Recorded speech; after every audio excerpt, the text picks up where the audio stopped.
What's up, guys? I got some news that starting Thursday, I'm not gonna be posting. I'm gonna start posting less because of reasons. Just to let you guys know. Okay.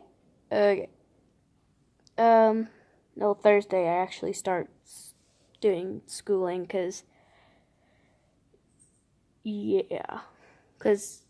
like I've just been moving and okay, so starting Thursday,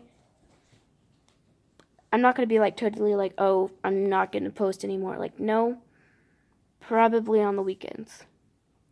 Okay. So I just want to rant a moment about bad OCs. But I don't have expectations for OC because I am an OC artist. Like, I draw mainly OCs, okay? But my problem is original characters that are just bad to the point where it's just like they didn't even try. I'm not gonna name any names, but I mean, like, I'll list some of the characteristics that make it a bad OC and tell you why it is a bad OC. So number one is super bright neon colors. That annoys me because you don't want contrasting colors. You want like a color palette of some sort. It doesn't even have to like for example, my main OC, I'm pretty sure that you've seen it on here. All of my OCs on this channel, they're at least somewhat good.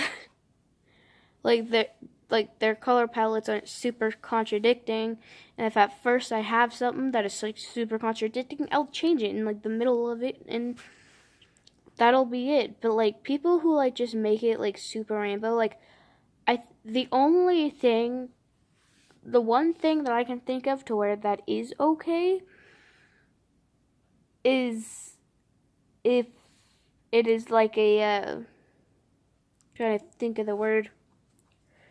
If it's like a backstory thing. If like they're all rainbow and colorful for a reason, but other than that, if the only reason is to make it look cool, then no, it's annoying.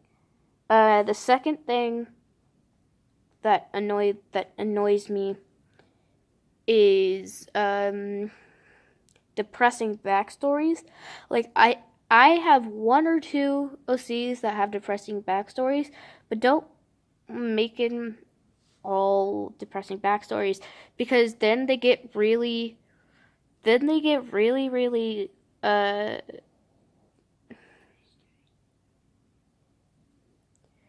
because then they get like really not contradicting, but like we're like you know what's coming. I can't think of the word right now. We're like so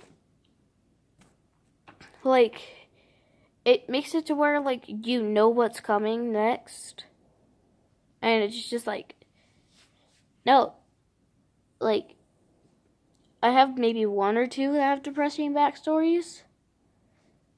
But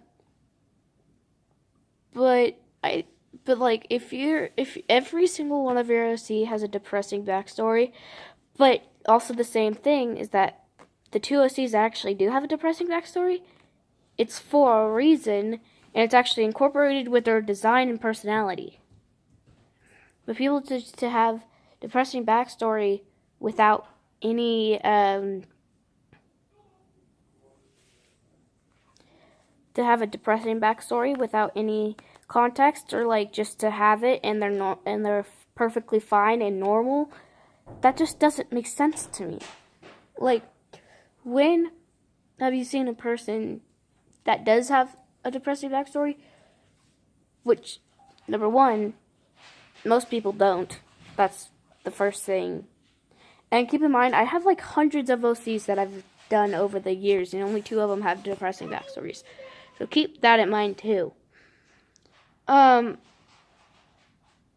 like, depressing backstories just sort of annoy me whenever it's not even incorporated in their design or their personality, or maybe even both. Okay, that's the only reason why your character should have a depressing backstory. Only reason. The third thing that I'm gonna be talking about is look the little pup. Oh, sorry. The third thing that I'm going to be talking about is whenever all of your OCs are the same, and that's it. Well, actually, no. Self-inserts, I don't mind self-inserts, but I do mind them whenever they're shipped with canon characters. And I'm going to tell you a reason why. See, I'm a big fan of Undertale. That's it. But I'm not shipping any of them with another. Like, here's the reason why I think that that's wrong. Is that their backstories in, if they're a video game character, their backstories and everything has already been planned out. So to me, it doesn't make sense to have a self-insert that's also shit with another person. Like, if you have a self-insert and it knows another character, that's fine. But don't go off shipping everything with, like, the most liked character. Like, that's just hasn't made sense to me at all. Another thing that makes a character a bad character is how easy is like unplanned characters, or like characters that have personality traits that don't match with each other. Like, say if they're short-tempered, they're not going to be patient, right? But if you put those two together in their personality traits, that doesn't make sense. Because I'm personally a short-tempered person, and I don't have a lot of patience for certain things. So what makes you think that a person with low temper has high patience? Like, that just doesn't make sense. Either that or backstories that make no sense. Or like character traits that make no sense. Like, for example, like, oh yeah, they have knives for hair, they have this and that, and then it's like, slow your roll and make them actually, like, relatable, you know? That's another thing, is making your character relatable, your OC relatable. There's a lot of things that you can do to have a better OC. For example, make them have flaws and not just, oh, they're clumsy, or like just lazy flaws. Make them have flaws and make their personality planned out. 'Cause every single person that you look at has flaws. That's just like a common, it's like, just, that's a common thing too, is whenever your characters, Mary Sue's in particular, don't have flaws. But that's it for this video. Those are just the things that annoy me and how to make your OC a better OC. See you guys in the next video. Bye.